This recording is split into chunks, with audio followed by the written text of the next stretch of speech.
pra reta, vai pra vitória, Mihaly Ridazzi, Ayrton Senna do Brasil!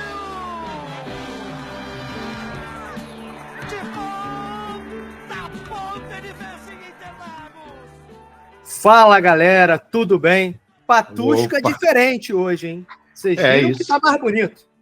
Mais idoso, eu diria, mais idoso. É mais bonito, não é o Thiago, aquela mala fazendo a abertura. São os caras mais legais do Patusca, mais animados, os cariocas, os que têm alegria na vida. Alegria nas pernas. Alegria nas pernas, mas hoje o tema é muito sério. Isso. Então, o que tá bombando no momento? Senna, a série da Netflix, que tá fazendo um burburinho absurdo à altura do herói nacional. Mas será que ele foi herói nacional, Pablo? Essa é a grande questão. Se ele foi, por que ele foi? Verdade, é isso que vamos debater aqui. A minha opinião é que isso não deveria nem ser discutido, mas é isso que a gente quer debater, exatamente. Mas o povo está discutindo. Não é possível. A internet está em polvorosa. Não é possível. Mas tem um motivo para isso, né? Vamos nessa. É um choque geracional muito grande. Então, assim, por que eu e você estamos aqui reunidos para falar? Porque somos os quarentões. Você no auge dos 43, eu no auge dos 42, vivenciamos aquele período de Ayrton Senna com uma idade já considerável, né? Exatamente. A gente não era a galera abaixo de 10 anos ali, com seus 5, 6, que é a maioria está comentando hoje em dia, até menos, até os que não foram nascidos. E se baseando em coisas que não eram, assim, na minha opinião, acho que até você concorda comigo, relevantes para a construção do que foi o Senna, né? Eu primeiro queria deixar uma coisa muito clara, porque eu vi algumas pessoas comentando sobre isso na internet, pessoas que foram até honestas, não viveram o período e falaram assim, putz, mas vem cá, eu não vivi. Era isso mesmo? As pessoas se mobilizavam na rua, as pessoas... Amigo, era isso mesmo. Eu era acordado de madrugada pelo meu pai, dizendo, vai começar o do Japão, hein? Vamos lá. E a gente ia ver, a gente acompanhava. Amanhã, né, cara? Domingo, 8 da manhã. Era o básico. O Japão passava de madrugada. Não, passava de madrugada, na madrugada de sábado para domingo. 2 da manhã, mais ou menos. E na madrugada de sábado para domingo, depois de Supercine, emoção e velocidade. Grande Prêmio do Japão, ao vivo. Mundial de Fórmula 1. Acelerou, desceu. Isso aí. E aí, galera, tipo, mas as pessoas desenhavam o Senna na parede? Sim, desenhavam o Senna na parede. O Senna era e é um ídolo nacional, uma pessoa que elevou o patamar do Brasil durante muitos anos. E um ídolo que tinha uma mensagem muito fora daquilo que a gente vende hoje como brasileiro. Ele não era só um ídolo de perseverança e tal. Ele era excepcional profissional. Ele era muito bom. Tem um pedaço na série, inclusive, que eu já vi algumas entrevistas falando, do cara que projetou o motor da Honda, que trabalha com ele dizia, estou indo aí aprender com você. Fico feliz em aprender com você. O Senna, ele era um exímio engenheiro mecânico também. E por isso, inclusive, que ele era um excelente piloto. Ele tinha um conhecimento que muitos outros pilotos não tinham. Para quem não conheceu o Senna, não viveu aquela época, tem que entender que ele era um cara extremamente enigmático, né? Sim, assim, nas entrevistas. Ele nunca foi um cara de ser muito brincalhão. Você vê assim. Tem entrevistas do Barrichello, do próprio Galvão Bueno, que a gente vai citar mais para frente, que é importante até para essa construção, falando que o cara era super divertido, assim. Só que quando era trabalho ali, a corrida, o cara era um perfeccionista absurdo. Ele fazia de tudo para ganhar. Tudo mesmo. E assim, se a gente for traçar um paralelo geracional, o que muita gente fala do Max Verstappen, de ser um cara sujo, o Senna também era. Como outros pilotos também eram. Isso fazia parte do esporte. Faz até hoje. Cara, é um esporte de contato também. Querendo ou não. Você tá sempre no limite de uma roda com a outra. Ele nunca foi desleal. Não sei. Quer dizer, a gente Né? ali acompanhando a corrida, a gente nunca tinha essa percepção da deslealdade. Mas, por exemplo, uma das coisas que eu lembro claramente, lembro quando teve aquele episódio do Barrichello, do hoje não, hoje sim. Hoje não, hoje sim. Eu duvido. Não ia? O Senna Nunca. Não ia.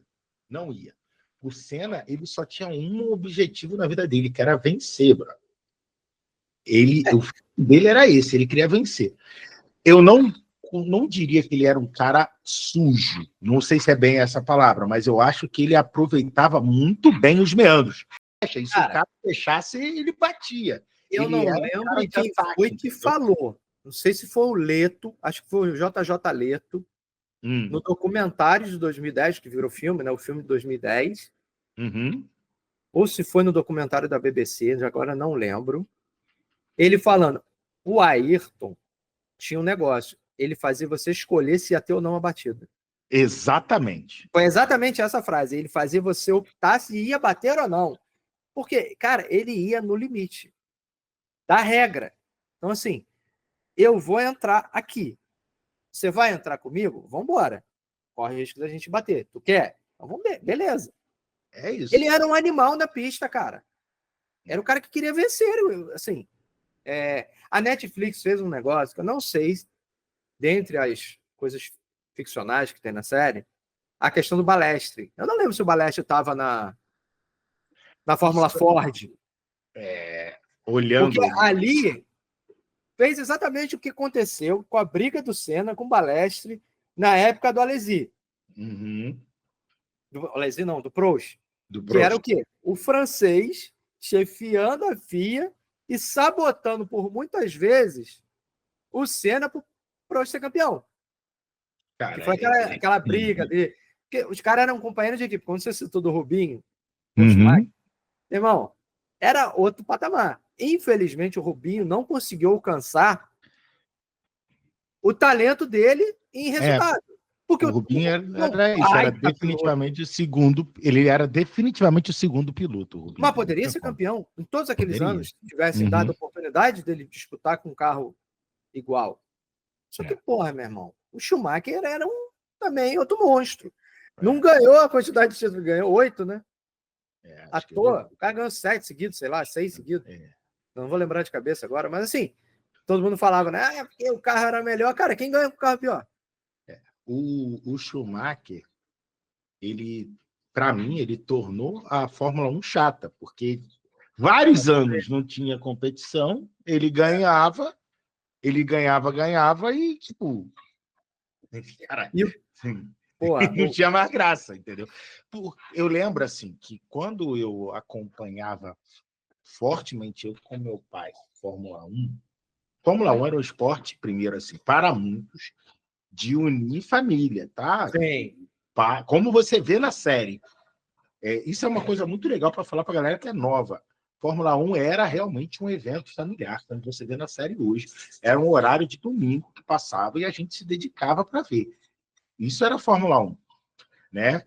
Então, eu lembro de ver com meu pai muito uma questão da competição entre ele e o Prost. Isso era um negócio muito marcado, assim, para mim. Tanto é que quando o Prost aparece na série, eu fiquei puto na hora.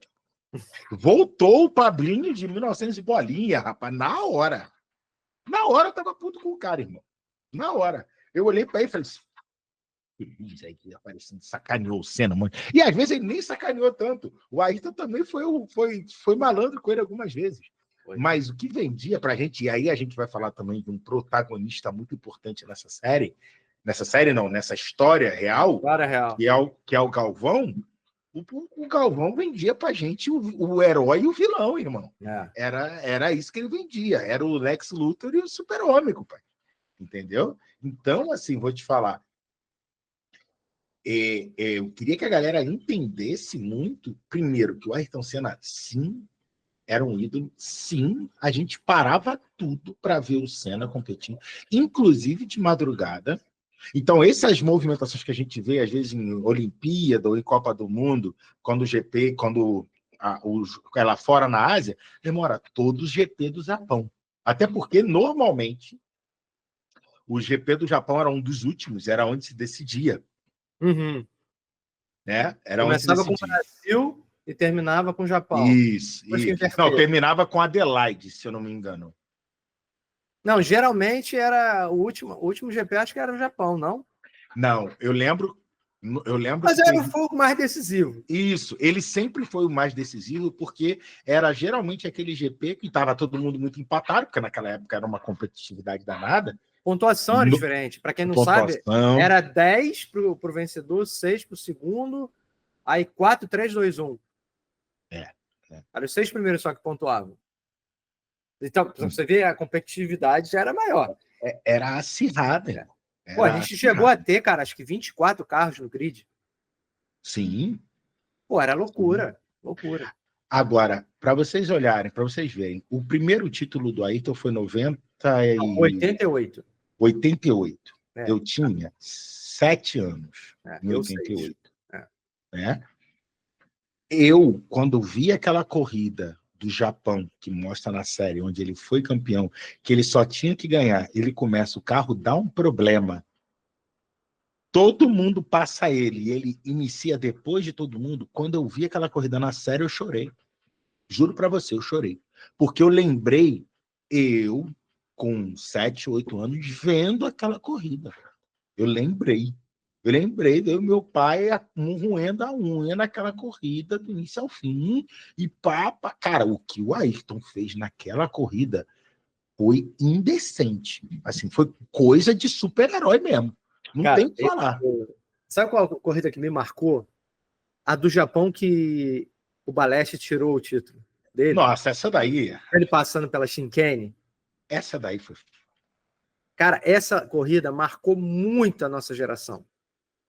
E é ali que realmente o ódio explodiu, né? Ali. E o Galvão foi fundamental nisso aí também. Porque o Galvão batia. Mas vamos voltar no tempo para a galera que pergunta. Você fala, a galera pergunta se o Senna foi isso tudo. Vamos falar, o cara disputou dentro de largada 161 corridas. Ele ganhou 41. Porra, 41, quase um quarto das corridas ele ganhou. O cara fez 80 pódios de 161. É quase 50%. E foi tricampeão. Justamente quando ele teve carro competitivo, que foi de 87 a 93. Então, tipo, vamos lá. 87, 88, 89, 91, 2, 3. De 7 anos ele ganhou 3. E aí tem um grande ponto também, assim. Com um nível muito maior e mais difícil que é hoje. Porque os carros manuais, aquelas marchas, tanto que teve a corrida que ele ganhou a primeira vez de Interlagos lá com problema na marcha, no câmbio. Porra, é a cena mais emblemática dele, torto, tentando levantar o troféu. E tem uma parada também, assim, que é bastante relevante, que a gente está aqui batendo, assim, dentro desse período, e aí como foi duro a morte do Senna. A gente passou um período, se eu não me engano, o período de 93, 92 para 93, ele com um carro bosta. Que ele não ganha nada. Ele ainda tentou, assim, engatinhando em 93. Isso. Inclusive, um dos argumentos da série sobre o ponto aí mais discutido, o que eu fico impressionado, né? Que a gente está falando de um cara que era um herói nacional, que parava as pistas, parava tudo. E o ponto sendo discutido hoje é por que a namorada que ele teve na época não apareceu. Mas tudo bem, eu entendo, porque deram espaço para outras namoradas, eu concordo. Eu acho que eu inclusive, sendo honesto para vocês, eu estava muito mais interessado no drama das pistas do que efetivamente no drama no namoro, no que ele viveu fora. Apesar de eu achar a relação dele e da Xuxa, independente de qualquer coisa, muito mais marcante para se gastar tempo discutindo pela relevância dos dois e pela dificuldade realmente que é você ter ali duas pessoas que são ídolos nacionais. O Ayrton Senna e a Xuxa, eles estavam no mesmo patamar, tá, galera? Se não mais. Inclusive que ela conhece ele no aeroporto logo depois dele ganhar o título naquela corrida mágica do Japão. Então, os dois estavam em patamares muito semelhantes. Então, eu gostei de ter dado um tempo, apesar de eu não ter curtido muito a questão pessoal.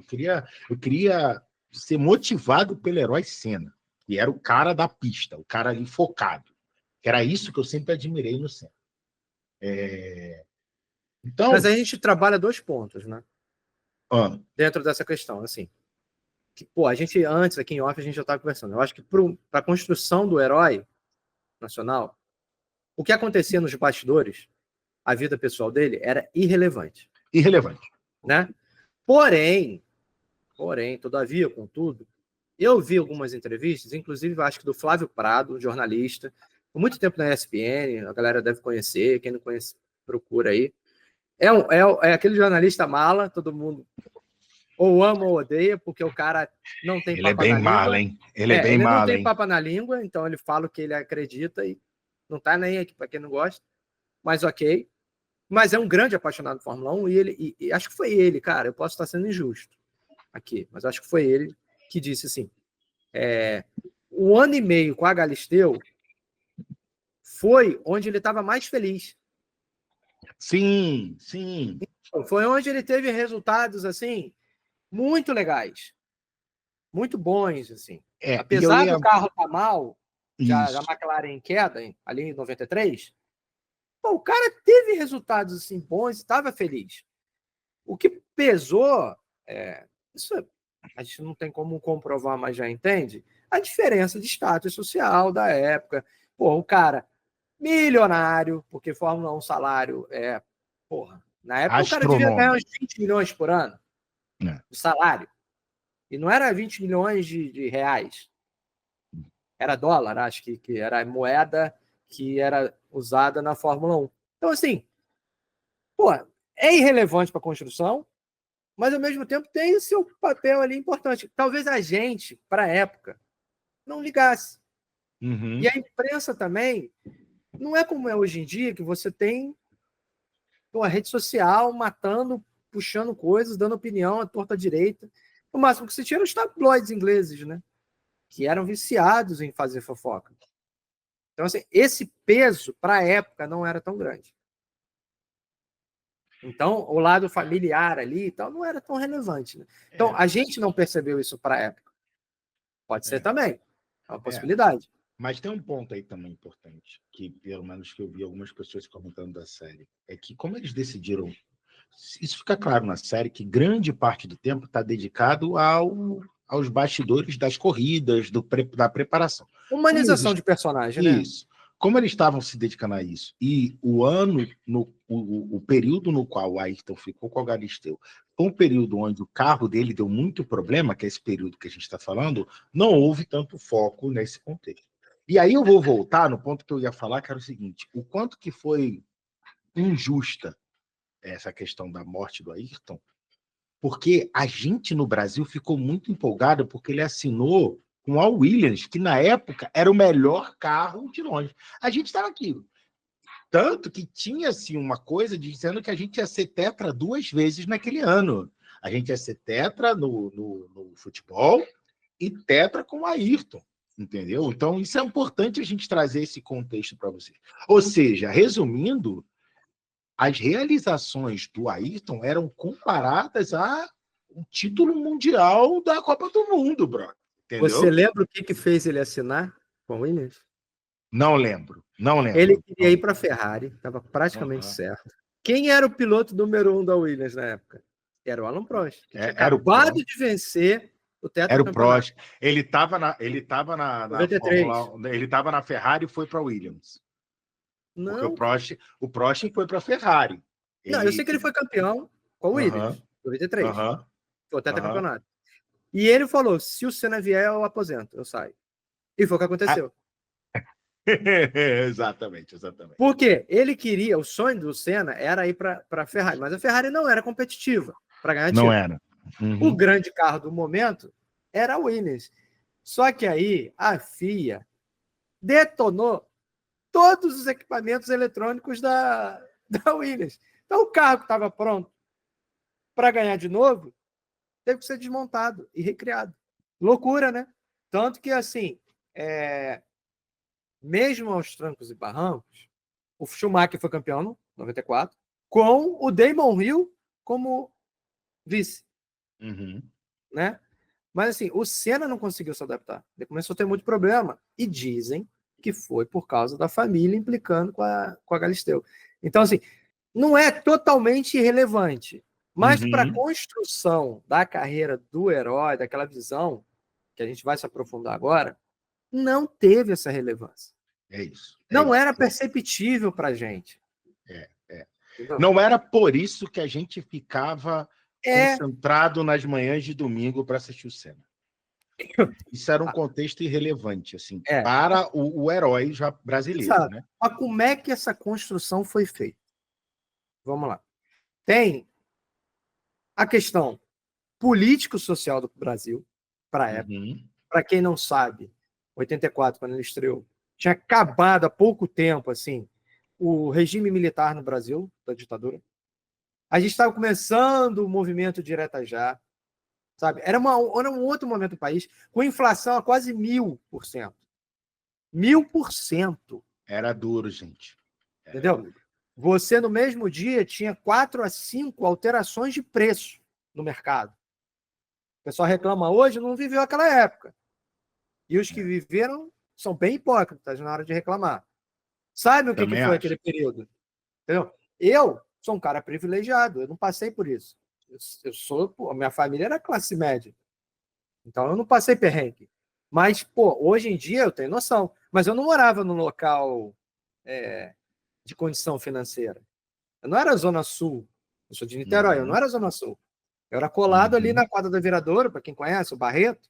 É um bairro pobre, não é um bairro rico. Só que era um apartamento da família.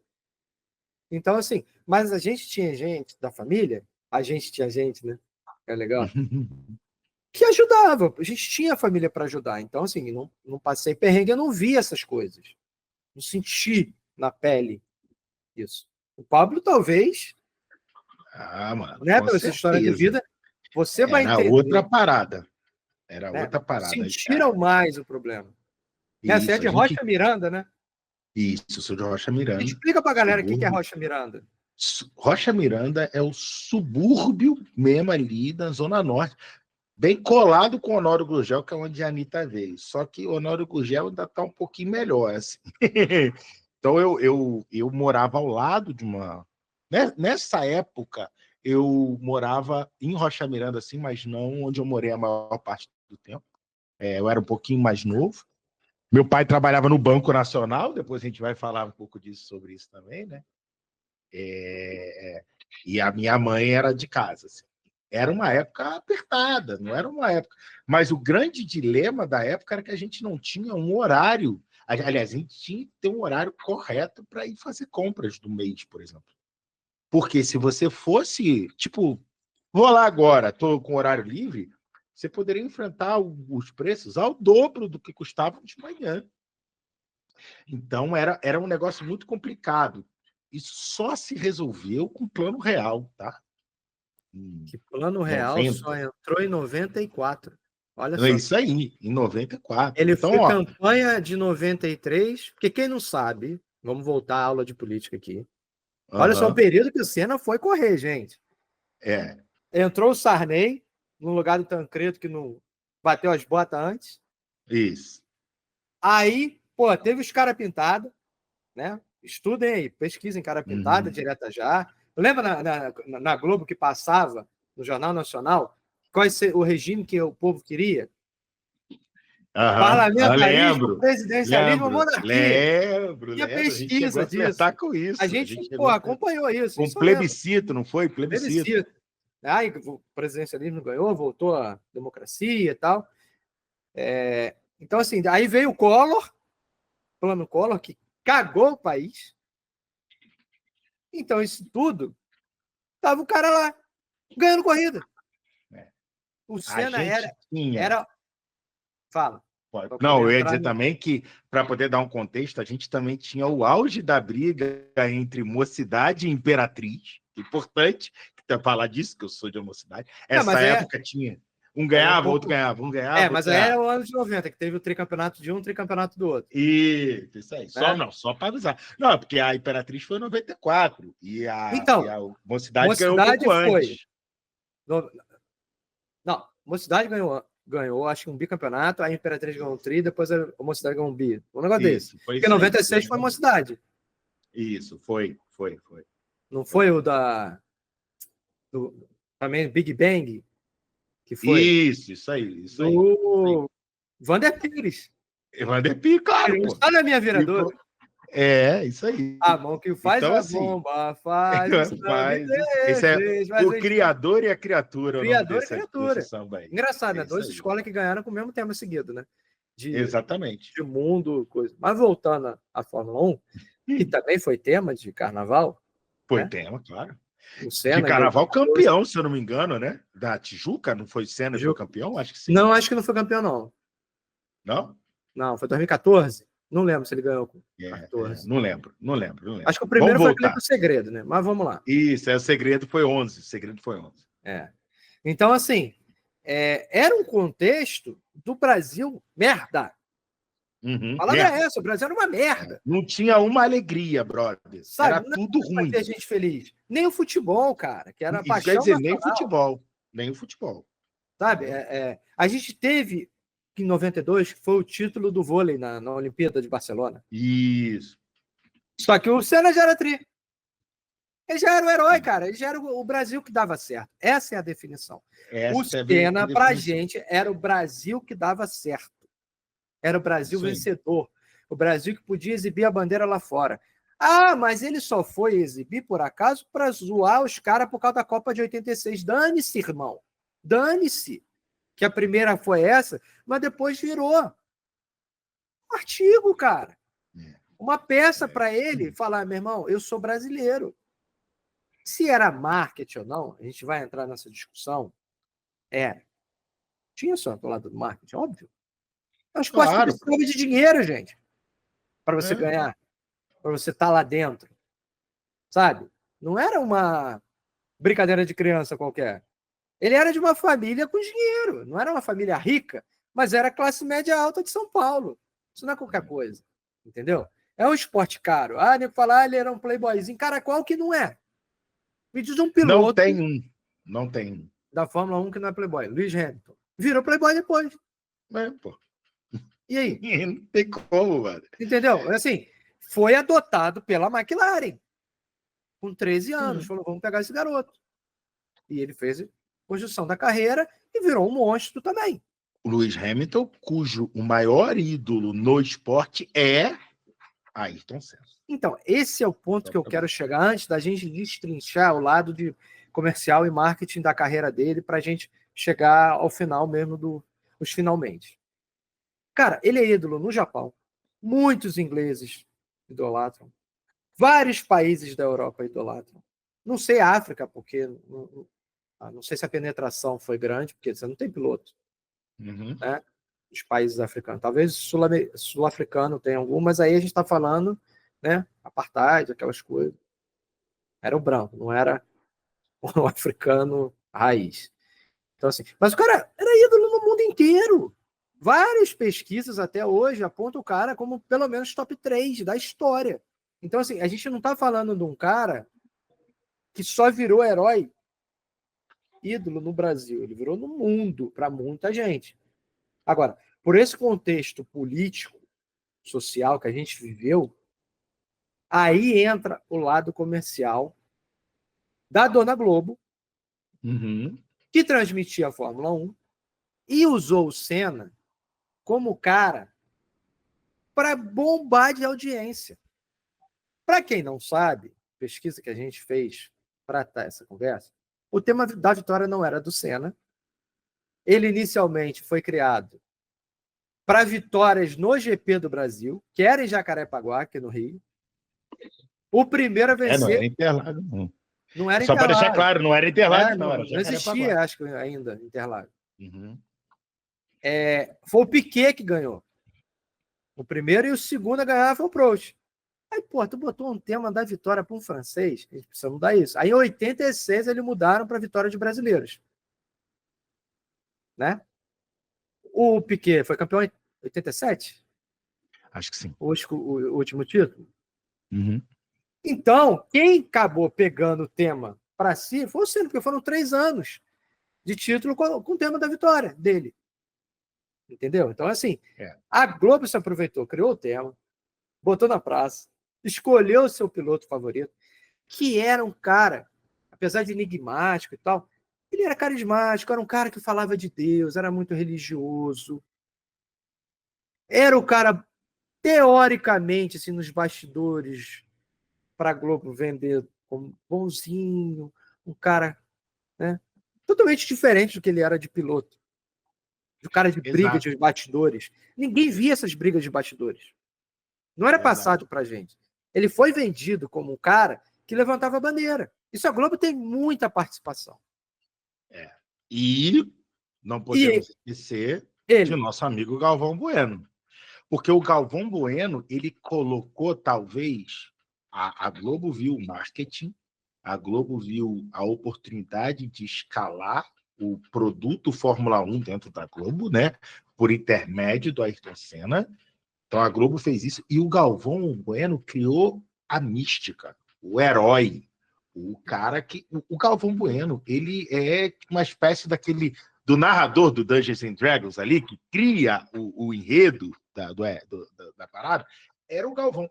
E vou dizer mais, assim, Senna era uma troca mútua, porque o Senna também alavancou o Galvão Bueno, como a gente conhece hoje. Tá?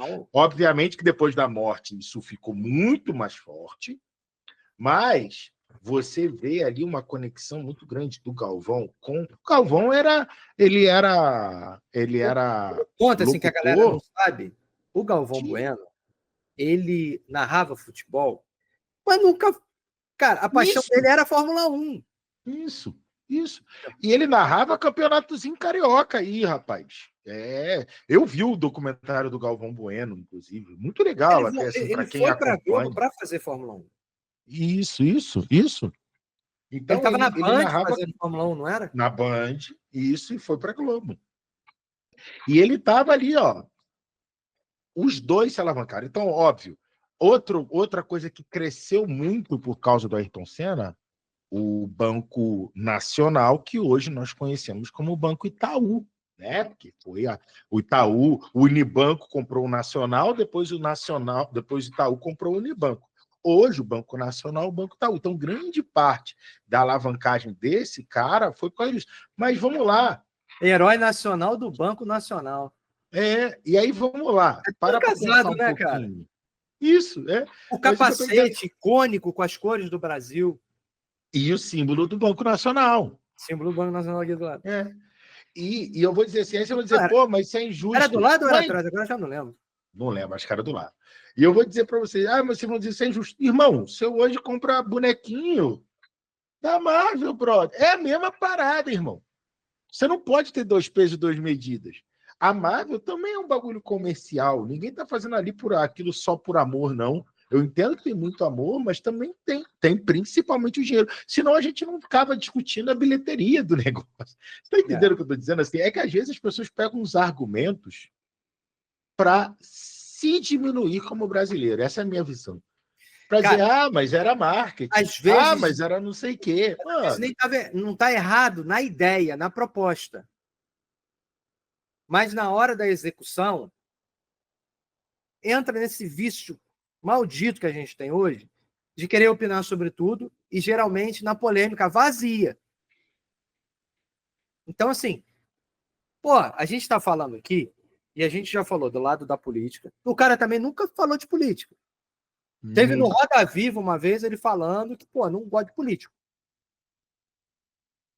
Teve uma entrevista para um jornal da Espanha, da Espanha não, de Portugal, que ele comenta e fala, cara, não gosto de político, não acho que político vai ajudar a resolver o país e tal. Então, assim, não faz sentido a galera discutir hoje em dia se ele seria bolsonarista. Cara, tu pega quem acompanhou a carreira dele, viu o cara, ele não seria. Ele seria um cara de direita, acredito que seria um cara de direita, mas, porra, ele não ia querer fuder a gente na pandemia. Mano, eu vou Não dizer é uma coisa falar pra que vocês. tem que matar petista, petralhar, Eu vou entendeu? dizer uma coisa para vocês, assim, na boa. Esse pensamento de eu odeio político, o político não vai melhorar nada, isso foi um pensamento que perpetuou durante muito tempo. Eu tive esse pensamento anos e anos. A gente, como nação, acordou para a política há muito pouco tempo. Então, é normal a gente, hoje, ter heróis que talvez pensassem diferente por a gente nos políticos. Agora, eu vou dizer uma coisa para vocês, assim, o cara pensar diferente de você no ex-político, cara, não vai transformar esse cara num monstro. Igual a gente teve aí discussões sobre o Silvio Santos, pessoas questionando a importância do Silvio Santos. Irmão, não tem o que questionar. Confundem a parada. Não tem o que questionar a É o que a gente importância falou, do do lado Silvio pessoal, ser irrelevante para alguns temas. Santos. Isso. Então, assim, eu queria que muitas das vezes eu acho que a gente. Isso é óbvio, né? Você vai muito analisar contextos históricos com os insumos que você tem hoje. E hoje, esses são temas extremamente discutidos, abordados, muito relevantes, muito fortes. Mas, cara, no passado, a gente não dava a mínima para isso. A gente tinha preocupações mais importantes. O preço pulava de uma hora para outra. Apesar disso ser algo político, e o Brasil não foi um país educado politicamente. E se você for parar para pensar, a gente está falando de um momento, num período... Poucos são, né, Pablo? Poucos países são. A gente está falando de um momento na história onde a gente tinha acabado de virar a democracia. Ninguém nem sabia direito o que era direita e esquerda, meu brother. Tá preocupado que ia comer no dia seguinte. É muito importante isso ficar muito enraizado na mente das pessoas, porque você não pode fazer uma análise de contexto de época levando em consideração o teu estudo de hoje. Não tem como. Tem que analisar o contexto como um todo. Tá? Então, o Diego, ele simplificou e trouxe a verdadeira frase do que era Ayrton Senna. Naquele momento, Ayrton Senna era a referência de um sonho. O Brasil pode dar certo. Isso era o Senna. Ponto.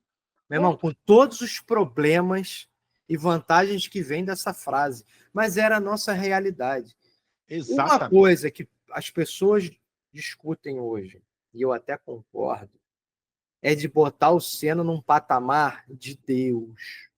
Não. Idolatria, aquele fanatismo que não precisa. Cara, ele foi um herói nacional justamente porque as vitórias dele vieram num período onde a gente não era nada mais. Era um país em crise, a gente não tinha alegria, sabe? Preço caro para tudo. Era difícil comprar comida para a maioria dos brasileiros.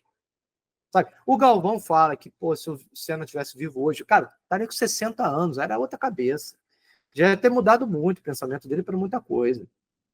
Entendeu? Ele podia continuar sendo de direita. Talvez apoiasse o Bolsonaro, não importa. Não é essa a questão. Relevante. Né? Não é essa a questão. Mas assim, o cara morreu com 34 anos, gente. Tinha a vida inteira pela frente. Para aprender, era muito jovem. Porra, o cara de 34 anos podia ser o filho de muita gente que estava na televisão. Exatamente. O meu orgulho ali, eu queria que meu filho fosse assim. Um cara que venceu na vida. Ah, mas a família dele tinha dinheiro. Cara, de todos tem. Para com esse argumento fraco. Isso é um argumento fraco, vazio, que não serve para nada. Fórmula 1 é um esporte caro, é igual a golfe. Você vai ter um Lewis Hamilton para 100 anos. Entendeu? Um Tiger Woods para 100 anos. Não dá para você pegar e fazer... criar um texto sem contexto. Isso é muito importante. Exato, cara. Tem que entender a época que ele viveu. Isso. Você entendendo a época que ele viveu, que a gente viveu, por isso, de novo, o motivo que me fez fazer esse episódio a gente viveu aquela época. Cada um de uma forma completamente diferente.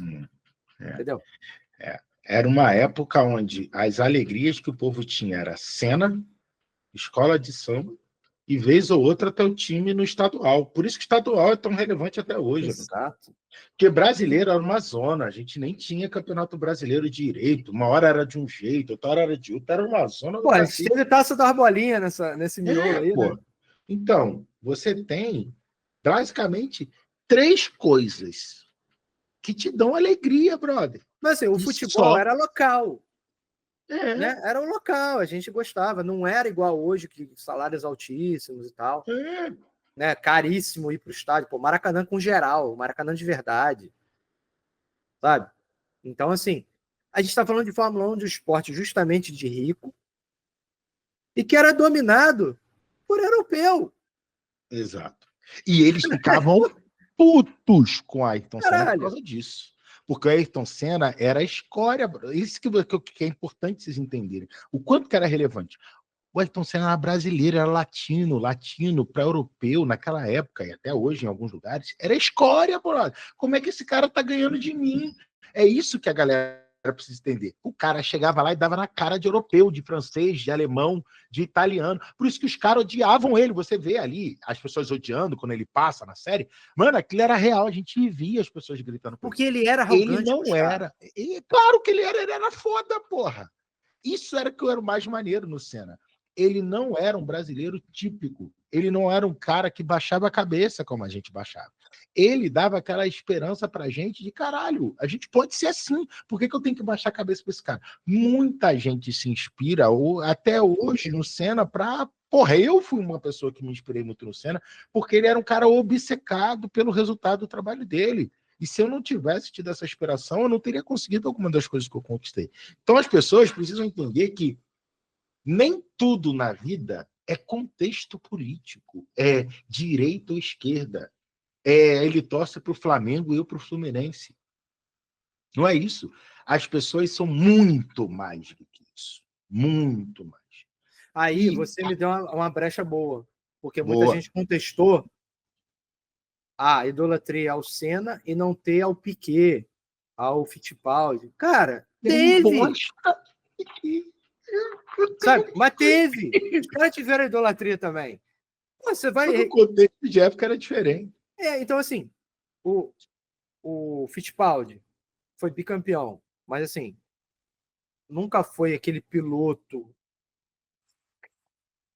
fodão, venerado por todos, mas, pô, para uma época de ditadura militar, sabe? O povo não estava preocupado com Fórmula 1. O povo não estava preocupado com Fórmula 1. Aí veio o Piquet, tricampeão, monstro na pista, dos caras mais técnicos, assim, mais mecânico até que o Ayrton Senna. Só que era um cara intragável, até para os outros. Ele perde muito no carisma. Não é, ele tem muita personalidade. O cara do Senna também tinha. Ele é chato pra cacete mesmo. Muita personalidade. Mas não fico dando patada em todo mundo o tempo todo. Sabe? A galera foi ter ódio mais do Piquet por causa do negócio com o Bolsonaro. Mas, meu irmão, o Piquet já era odiado antes do Bolsonaro. Aquilo ali só foi mais uma cereja no bolo. E assim... irrelevante, de novo. Na carreira do Piquet, isso não muda nada. Ele vai continuar tricampeão. Vai continuar sendo um piloto foda. Independente. Ninguém vai falar que o cara era uma merda. Alguém vai falar. Porque... Não, claro, alguém que não sabe de nada. Mas, cara, a gente... o cara é absurdo. Eu adorava ver entrevistas dele. Porra, ele dava entrevistas assim impagáveis. Mas justamente por ser esse mala. Esse cara chato, que reclamava de tudo. Era tipo ninguém Abel sabia hoje, nada. Né?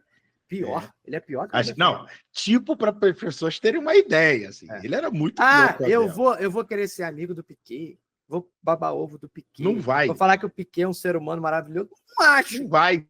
É um cara extremamente falho. Desculpa. Até lá naquela época.